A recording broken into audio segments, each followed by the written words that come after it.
আসে মানুষ যদি ফসলে যায় সেটার জন্য আপনারা দায়ী থাকবেন।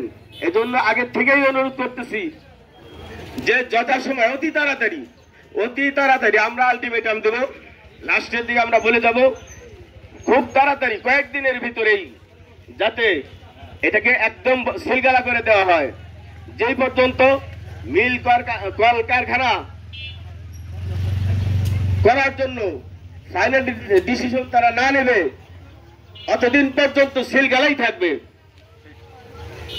এজন্য তাদের কাছে এই উদাত্ত আহ্বান জানিয়ে আমি আমার সংক্ষিপ্ত বক্তব্য শেষ করছি।